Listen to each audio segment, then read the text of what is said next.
we are basically providing the service of protecting these ships on behalf of the world, and we're the only ones doing anything about it. So what the president is basically raising the point is, at some point, the countries and the nations benefiting from the shipping through the Straits should be able to step forward and provide at least financial assistance to the process of providing this very valuable service. That's what the president was alluding to. Now, he pointed out after the fact as well that some of the countries who are shipping products through the Straits are investing hundreds of billions of dollars in the United States, and you'll credit that for them as far as this effort. But I do think the world is coming to a point now where it's clear that Iran, at least some people in Iran, want to control the Straits and hold that as leverage against the world. And the world has to decide whether or not it's going to allow an international waterway to be under the control of a country like this, which is completely illegal, unlawful, and unacceptable. The United States will continue to do what it needs to protect global shipping, but other countries need to begin to step up and provide, whether it's hardware or finances, to help carry that burden. It is not the United States' job to protect shipping for the entire planet forever. What is the word on these investments that Trump said Gulf countries would be doing in exchange for protection in the Straits? Well, some of those investments have already been committed to, and there are others that we believe they'll commit to in the future. But obviously, a lot of that is dependent on the health and the vibrancy of their own economy. They have to be able to generate revenue in order to make these investments. And they won't be able to do that if their oil and natural gas isn't getting to the marketplace. We saw the leaders of Mexico and Canada today at the World Cup. We had a good time with them. Were the discussions at all about policy, or was it entirely... Well, I can't speak to everything. I know the president had some conversations that I wasn't privy to with them. But for the most part, it sounded to me like great countries that did a good job working together, hosting this World Cup with Canada and Mexico. The cooperation was extraordinary. I think they were having a good time, and there was good chemistry, especially with President Steinbaum. Obviously, we have some issues in Mexico that are very difficult and important for us. But I don't think the World Cup game is probably the best place to discuss it, but we're glad she came. And we're glad that Prime Minister came as well. Can you tell us about your meeting with the Lebanese president? We're very positive this morning. You know, I think, like I said, the future of Lebanon, the best thing that could happen for Lebanon is to have a government, a legitimate government, a big government, that controls the country. The biggest problem Lebanon has is that you have a political movement that also has an armed militia that is not just well armed and trained and equipped and financed by Iran, but they use that to conduct terrorism, particularly against northern Israel. As long as that problem exists, Lebanon will never truly be defeated. And so how do you defeat Hezbollah? How do you replace Hezbollah? You defeat and replace them with a government that is strong enough to be the sole source of arms in the country, basically the security of Lebanon in the hands of the Lebanese armed forces, and a government that's able to provide prosperity for its people. So we talked about the opportunities to do that. This is not just about military stuff. This is about how can we attract more U.S. and international investment into Lebanon. This is about things like how can we restart direct flights between the United States and Lebanon that are, right now you can't do that. So we're going to start a process to examine if that's possible. We have to. So we had a good meeting, and I think they'll leave on Tuesday. We'll have a very positive meeting with President Trump.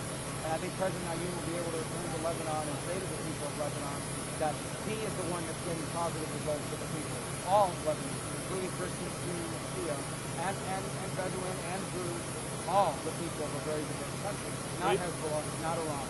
He is a legitimate government. He's who we're going to work with, and that government is the government that's going to start for that.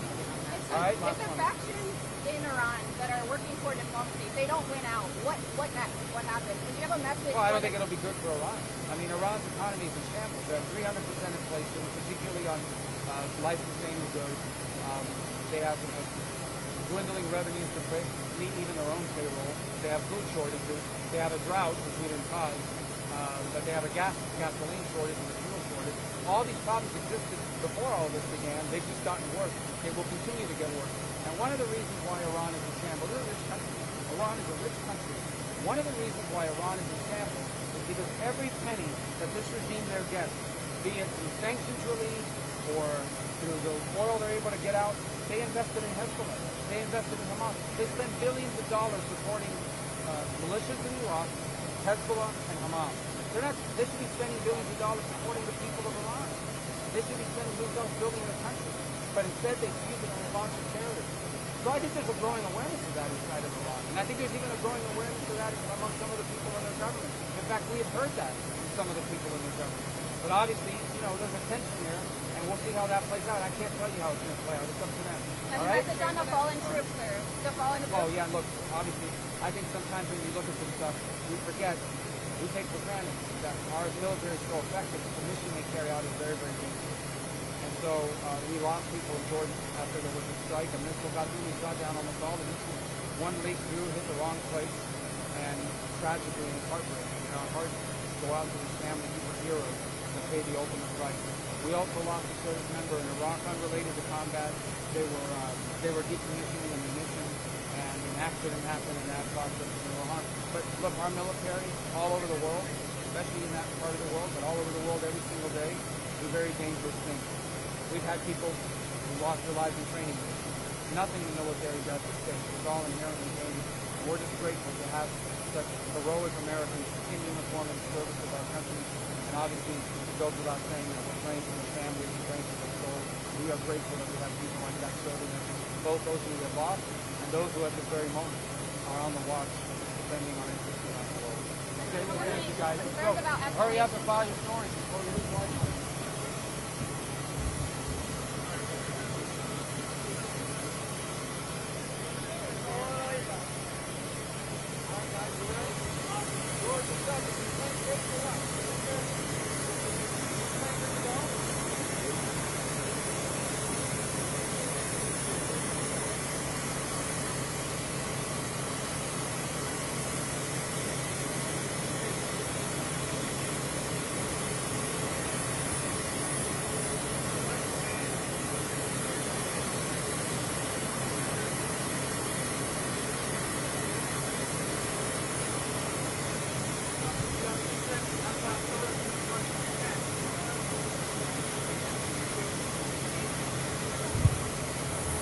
Backpack. Okay, thank you.